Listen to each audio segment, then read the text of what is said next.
তো Facebook YouTube দেখে দিন শেখা যাবে না। ফেসবুক ইউটিউব দেখে আমরা মাঝে মাঝে কিছু তথ্য নিতে পারি, কিন্তু এই জগৎটা ইহুদি খ্রিস্টান দ্বারা নিয়ন্ত্রিত এবং একটা ফিতনার জগৎ। এটা যে এত জঘন্য একটা জায়গা, এখানে কাউকে আর ভালো মানুষ রাখে নাই কেউ। যে কোনো আলেমের নাম বলেন, আমি তার ব্যাপারে 10টা খারাপ বের করে দিতে পারবো, আর আমার ব্যাপারে 11টা পারবো আর কি, ঠিক আছে? যে কোনো মানুষের কথা বলেন, কাউকে ভালো রাখে নাই। তো এইখান থেকে এলেম নেবেন না। এখান থেকে আপনি হয়তো কিছু তথ্য পাবেন, আবার তো সব তথ্য কিন্তু সঠিক না। এখানে রাতকে দিন বানানো যায়, দিনকে রাত বানানো যায়, ঠিক আছে?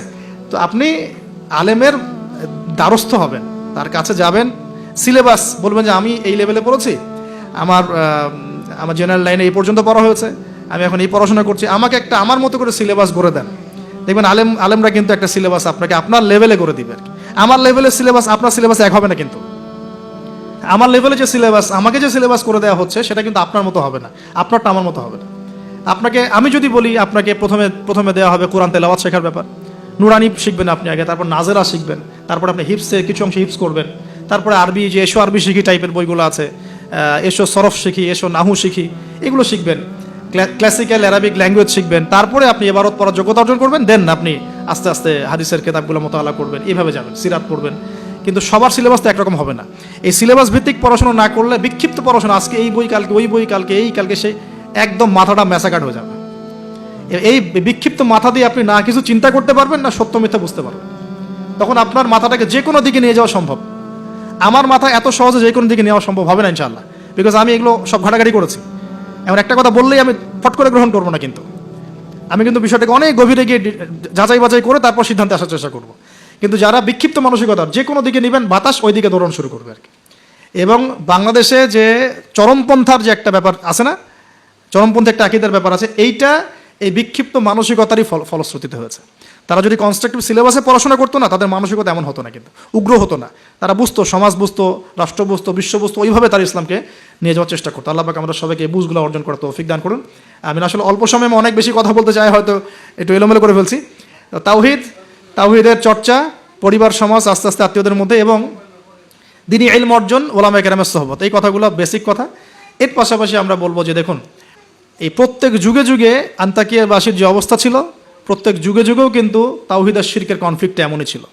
আপনি আবু জাহেলের যুগ বলেন, আবু লাহাবের যুগ বলেন, উতবা সাহেবার যুগ বলেন, ফেরাউন নমরুদের যুগ বলেন, সেম হিস্ট্রি। এখন আমাদের ওয়ার্ল্ড অ্যাফেয়ার্সও সেম, আমাদের ওয়ার্ল্ডেও এইভাবেই চলছে। এখানে শিরক আছে, এখানে কুফর আছে, আমাদের ওয়ার্ল্ডে সুদ আছে, আমাদের ওয়ার্ল্ডে জিনা আছে, আমাদের ওয়ার্ল্ডে পর্নোগ্রাফি আছে। যত পাপ আছে পৃথিবীতে, এই সমস্ত পাপের গ্লোবালাইজেশন হয়েছে এই ওয়ার্ল্ডে। আমরা একটা ভয়ঙ্কর বিশ্বে বাস করি। আমাদের মতো ভয়ঙ্কর বিশ্বে মনে হয় যে ওই আবু জেহেলরাও থাকে নাই। বিশ্বাস করেন না এটা? আবু জেহেলের যুগে শিরক ছিল, এটা গ্লোবালাইজেশন ছিল না। আবু জেহেলের যুগে রিবা ছিল, কিন্তু ওইটার গ্লোবালাইজেশন ছিল না, এত র্যাপিডলি মানে ফিতনা ছড়িয়ে পড়তো না। আমরা সবচেয়ে ফিতনাময় পরিবেশে বসবাস করছি। সামনে আরও ফিতনা আসবে, তারপর আরও, তারপর হয়তো বা আল্লাহ পাক কোনো একটা কিছু আনবেন ইনশাআল্লাহ তাআলা, কারণ রাতের পরে দিন আসবে, এটাই স্বাভাবিক। তো এখন এই ফিতনাগুলো পরিবেশে আমাদের কীভাবে আমরা চলবো তাহলে? ফার্স্ট অফ অল আমাদের ইলম অর্জন এক নাম্বার। তারপরে আমি বলবো যে আমাদের ইলম অনুযায়ী বেশি বেশি আমল দরকার, অনেক বেশি আমল দরকার, এবং অনেক বেশি আলেমদের সাথে সোহবত দরকার। এই সোহবতে আমাকে দিন শেখাবে, আমল উৎসাহিত করবে। একা একা না থাকা, কিছু দিনই ভাই মিলে অ্যাটলিস্ট একটা অ্যাসোসিয়েশন বা ফাউন্ডেশন বা কিছু এক সোশ্যাল কোনো ওয়ার্ক, মানে এরকম কিছু নন পলিটিক্যাল, নন প্রফিটেবল, এগুলোর মধ্যে থাকা, তাহলে আপনি মানে একে অপরের সাথে মোজাকারা করে চলতে পারবেন। বা এগুলো করতে না পারলেও যে কোনো একটা বৃহত্তর জামা, যেমন যেটা ক্লাসিক্যাল ট্রেন্ড আছে, কেউ কওমির মধ্যে আছেন, কেউ তাবলিগে আছেন, কেউ সালাফিজমে আছেন, মানে একটা ঘরানা ফলো করে চলা, তাহলে আপনার কিছু দিনী ভাইয়ের সাথে আপনি মানে মিলেমিশে থাকতে পারবেন, আপনাকে ইসলাম সংশোধন করতে পারবে একজন আরেকজনের। আর এখানে বিভক্তি না বাড়ানো, ঐক্যবদ্ধ থাকতে গিয়ে আবার বিভক্ত বানায় দল ক্রিয়েট না করে ফেলা। মনে করেন আমরা একটা ফাউন্ডেশন করলাম, এই ফাউন্ডেশনটাকে একটা দল মনে করা, না মনে করা যে আমি আমারটাই সত্য মিথ্যা চূড়ান্ত মানদণ্ড, এরকম মনে না করা, বরং আপনাকে সবার সাথে মিউচুয়াল করে চলার চেষ্টা করতে হবে। মানে হকপন্থীদের কথা বলছি, হকপন্থীদের সাথে মিউচুয়াল করে চলার চেষ্টা করতে হবে। তো না হলে ওইটা আবার আরেকটা ফেরকা হয়ে যাবে আর কি। আপনি হক প্রতিষ্ঠা করতে গিয়ে নতুন একটা ফেরকার জন্ম দিয়ে ফেলেন না, যেটা হয়েছে বাংলাদেশে হক প্রতিষ্ঠা করতে গিয়ে মানুষ বহু ফেরকার জন্ম দিয়ে ফেলছে আর কি। এমন যে বললাম না, হক ক, হক খ, হক গ, হক ঘ, কেউ কারোর সাথে কারো আবার মিল নেই। কয়ের আমির একজন, খয়ের আমির একজন, গয়ের একজন, ঘয়ের একজন, এইরকম হজবরল একটা হসপস অবস্থা হলে তো সমস্যা। তো একসাথে থাকবো, শোনেন, এই কথাটা খুব ভালো করে শোনেন। আব্দুল মালিক সাহেবের বই থেকে কথাটা বলছি, আমি ওনাকে অনেক শ্রদ্ধা করি। মতানৈক্য থাকবে, তার উপর ঐক্য হবে। মতানৈক্য আছে, ওই ভাই আমার ধরেন যে বাবরি চুল পছন্দ করে, আমি করি না। ওই ভাই মনে করেন যে কি বলবো, রফিল আদান করে, আমি করি না। ওই ভাই মনে করেন যে কি বলবো, যে হ্যাঁ জোরে আমিন বলে, আমি আসতে বলি। মতানৈক্য তার সাথে আমার আছে, কিন্তু তারপরেও আমাকে একসাথে থাকতে হবে। এরকম অবস্থায় না আসতে পারলে আপনি বাংলাদেশ কেন, সারা ওয়ার্ল্ড অ্যাফেয়ার্স চিন্তা করে মুসলিমদের ঐক্যবদ্ধ কোনো প্ল্যাটফর্ম বা কোনো রকম রেভলিউশন এটা আসলে সম্ভব হবে না। বরং এই সুযোগগুলো কাজে লাগায় অমুসলিম যারা আছে, ইসলামের শত্রু যারা আছে, এরা আপনাকে আরও ডিভাইড অ্যান্ড রুল নিতে থাকবে। End of the day you will destroy yourself, আপনি নিজেকে ধ্বংস করে ফেলাবেন আর কি। আর এরপরে আমাদের এখনকার করণীয় হচ্ছে ফিতনাগুলো রিকগনাইজ করা আগে, ফিতনাগুলো চিহ্নিত করতে শেখা যায়, কোন কোন জায়গায় কোন কোন ফিতনা আছে, তারপরে সেখান থেকে বাঁচার পদ্ধতিগুলো গ্রহণ করা। আর একটা কথা বারবার জোর দিয়ে বলছি আমি, ইলম অর্জনের কোনো বিকল্প নাই, প্রচুর পড়াশোনা করতে হবে। আল্লাহ পাক আমাদের সবাইকে প্রচুর পড়াশোনা করার তৌফিক দান করুন। মনে করেন এখন থেকে নিয়াত করেন যে ইনশাআল্লাহ আগামী 10 বছর আমরা ডানে বামে এত না দেখে পড়াশোনাই করতে থাকবো ইনশাআল্লাহ। খালি পড়াশোনা করতে থাকেন। আপনাকে এখন রাষ্ট্রের দায়িত্ব নেওয়ার দরকার নেই আপনার। আপনি পড়াশোনা করেন, দিনই ইলম অর্জন করেন, প্রচুর পড়াশোনা করেন, করে আপনি ডিনামাইট হন ভিতর থেকে, ঠিক আছে? ইনশাআল্লাহ আপনার আমার যদি যোগ্যতা থাকে, আল্লাহ যদি আমাদের মধ্যে কবুল মানে ইসলাহ দেখেন, সংশোধন দেখেন, মানে খালেস নিয়াত দেখেন, হ্যাঁ খুলুসিয়াত দেখেন, আল্লাহ পাক চাইলে আপনাকে অন্ধকার থেকে তুলে রাষ্ট্রের নেতা বানাইতে পারেন না? ওই যে জেলখানার কূপ থেকে তুলে ইউসুফ আলাইহিস সালামকে রাষ্ট্রের দায়িত্ব দেওয়া হয় নাই? এই দায়িত্ব কে দিয়েছে? আল্লাহ পাক দিয়েছে। তো এটার যোগ্যতা, পড়াশোনা করেন, প্রচুর ইলম অর্জন করার চেষ্টা করি। আল্লাহ পাক তৌফিক এনায়েত করুন, আমিন।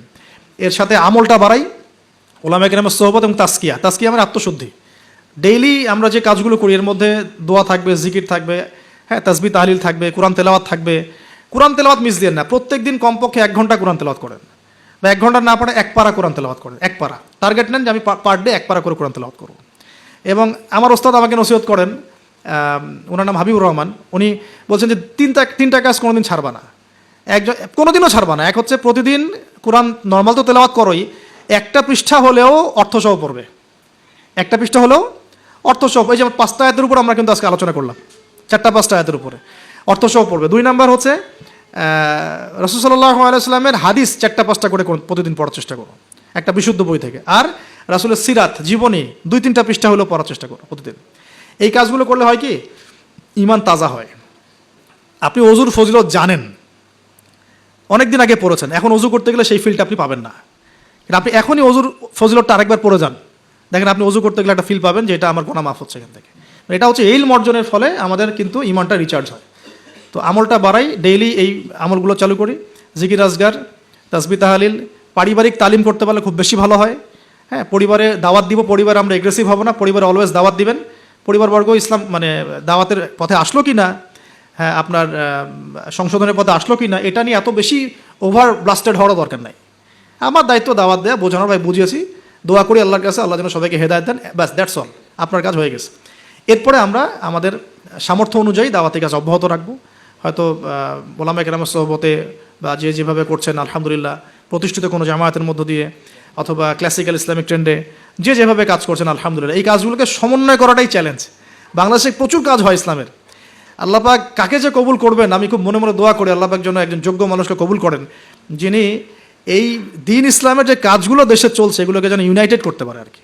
এইটা চ্যালেঞ্জ আর কি। কাজ যে হচ্ছে না তা না, কাজ প্রচুর হয়, দিনই কাজ প্রচুর। আমাদের মসজিদের অভাব নাই, মাদ্রাসার অভাব নাই, মক্তবের অভাব নাই, কিন্তু বিশ্বাস করেন যে ওই যে ইসলামের ইকামাত, ওই ইকামাতের ছিটা ফোটাও নাই আমাদের মধ্যে। অতএব এটাকে আমাদের মধ্যে আল্লাহ পাক যেন যোগ্য ওমরের মতো কোনো মানুষকে দিয়ে কবুল করেন, আমিন। আল্লাহ পাক আমাদেরকে এই যুগের আবু বকর, ওমর, ওসমান, আলী হওয়ার তৌফিক দান করেন, আমিন। তো শেষ কথা হলো যে এই জিনিসগুলো আমরা পরিবারে এস্টাবলিশ করার চেষ্টা করি, হালাল খাই, এই কথাটা বলতে ভুলে গিয়েছিলাম। রিজিকের মধ্যে আমরা একটু হালালত্বের চেষ্টা করি, হারাম থেকে বাঁচার চেষ্টা করি। মেয়েদের থেকে সতর্ক থাকেন। আপনার রিজিকের সামর্থ্য হয়ে গেছে, আপনি বিয়ে করে ফেলেন, কিন্তু কোনো রকমের হারাম কোনো সম্পর্কের দিকে যাবেন না। খুবই খারাপ জিনিসটা। যার মধ্যে জিনা ঢুকে যাবে সে কখনো আল্লাহর মারেফত অর্জন করতে পারবে না। যার মধ্যে জিনা ঢুকে গেছে এর মনটা পবিত্র হতে পারবে না। তো মনের মধ্যে শয়তানি কিলবিল করবে, মনটা পবিত্র হতে পারবে না। পর্ন দেখার অভ্যাস থাকলে বাদ দেই। মেয়েদের দিকে তাকালে চোখ নিচু করার অভ্যাস করার চেষ্টা করি। আমি তো আপনাদের শহর ঘুরে ঘুরে আসলাম একটু আগে, তো এখানে তো চোখের হেফাজত করাটা ঢাকার মতোই কঠিন। ঢাকার মতোই কঠিন। তো এখানে আপনাদেরকে আরও বেশি ইমানের পরিচয় দিতে হবে। আমাদের সবাইকে আল্লাহ পাক তৌফিক দান করুন, আমিন। চক্ষু নিচু করা, পারলে বিয়ে শাদী করে ফেলা এবং পর্ন থেকে দূরে থাকা, অহেতুক আমরা ইউটিউব ফেসবুকে অনেক মুভিজ দেখি, এটা দেখি, ক্লিপ দেখি, এগুলো বন্ধ করতে হবে। যদি আমরা সত্যিকার অর্থেই চাই যে ইসলাম নিয়ে কিছু করতে, এ যুগের আবু বকর ওমররা যেভাবে চিন্তা করতেন ওইভাবে চিন্তা করতে হবে। আল্লাহ পাক আমাদের সবাইকে কবুল করুন, আমিন।